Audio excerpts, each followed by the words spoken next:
GKR. I like this about GKR is that we are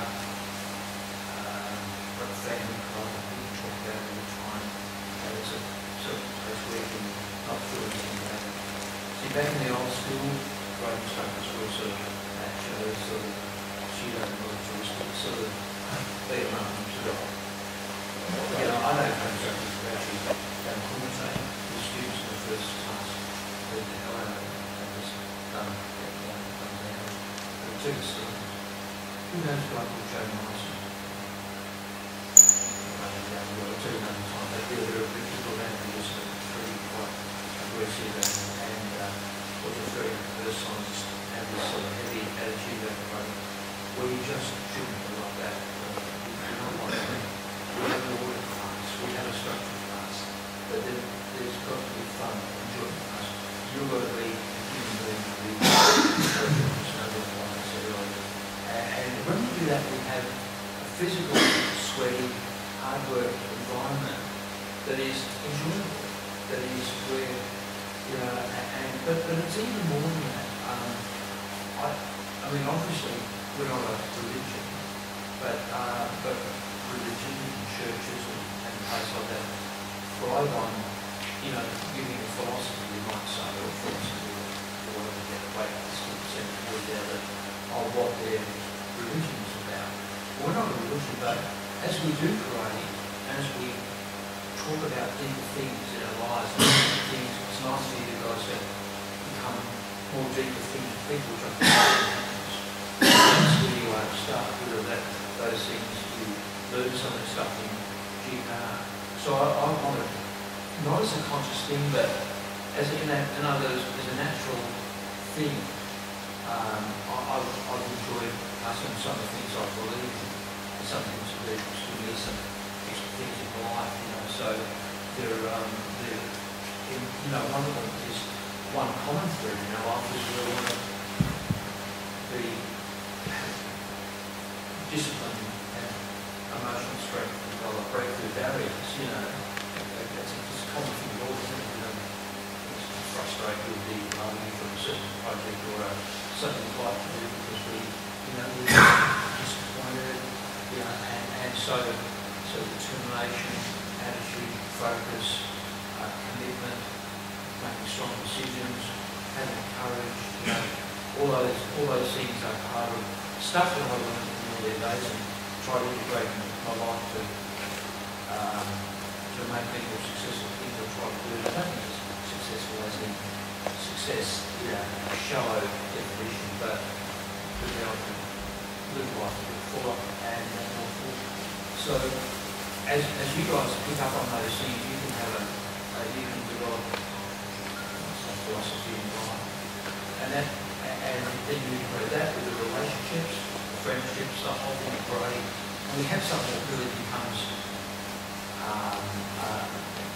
not just a lifestyle, but like something that becomes a lot deeper, you know, and a reason to be here, you know, not just kind of great. And you guys know that that people come up to me and seminars and say, it's changing my life. It's awesome, it's amazing. You know, I feel something about it, like I've been around it for a couple of years and it's just really enjoying it, you know, and not everyone feels those things. Some people drop off and don't for a few years, you know. So there are exceptions. I've had people who have, you know, been around 8, 10, 12 years. Great, fantastic, and they seem to be part of it. Something just hasn't grabbed them enough that they don't just dropping away, and that's fine, but that's like it. But I do like writing a bit policy, and I think for most of us, it's like that. We will start with a few things. Just put on what we've never read.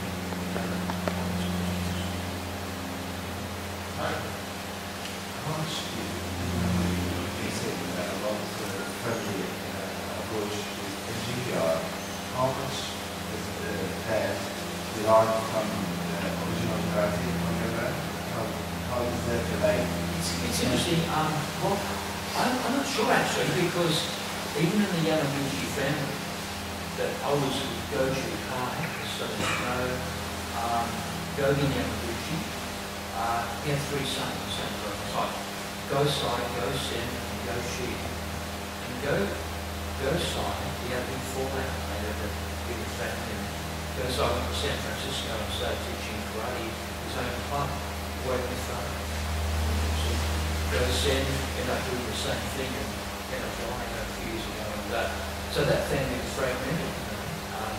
Go to the other beach, he was divorced and remarried once or twice.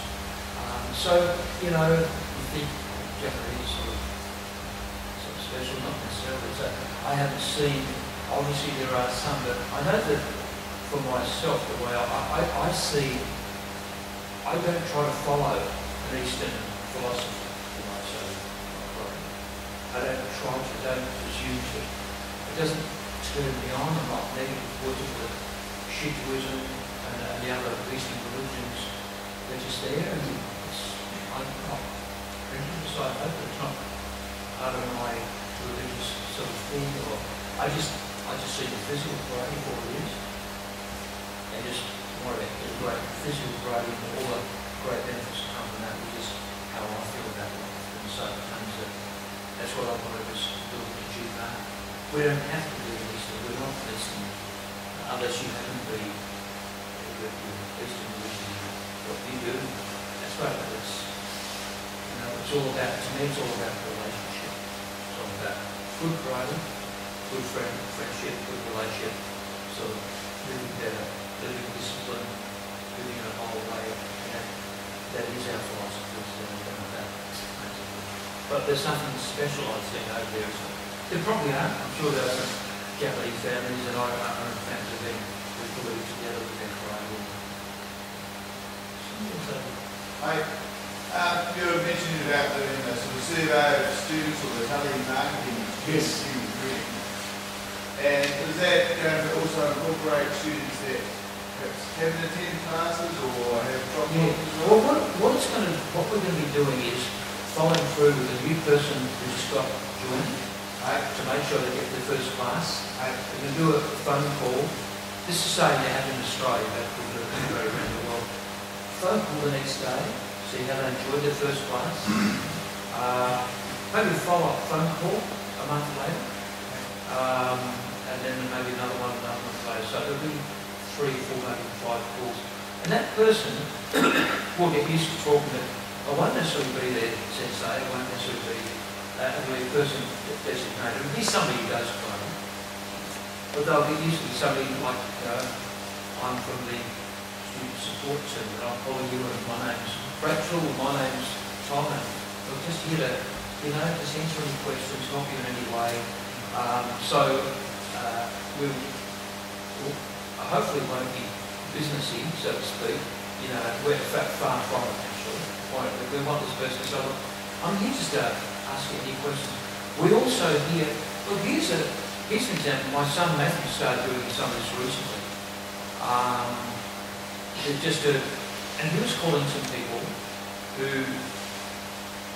and asked if they wanted to look at, you know, paying in advance or a prepaid training fee, which is what we told you, so I'll let you know that's involved. We'd like to get on to that. So he said, well, when I went to class, my sensei said, don't do that, because just check the class out for 8 or 10 weeks. If you like it, then maybe do that, and then maybe buy a uniform. Well, see, I would see it different. Please understand, I'm not talking from a business point of view here either, trust me or not, or anything personally. But if a new student is interested in buying a prepaid training fee, buying a uniform, and a new student, that's possibly the thing that would help lock them in. And by the way, if they do that and then quit, it's just like they'd be dumb to do that. They don't pay $300 out making that decision. So we would discourage, and apparently we've gently spoken to that sensei and said, oh, and she understood, she said, I won't do that. So we uncovered something that was done wrong, that we could talk to the sensei about, or the sensei to somebody else to correct something that was happening under the surface that we were aware of. Another student had trained for a few years, and this guy said to Matthew, you mean I don't have to only just train at the Short Man Dojo and go to other ones? Oh yeah. So there are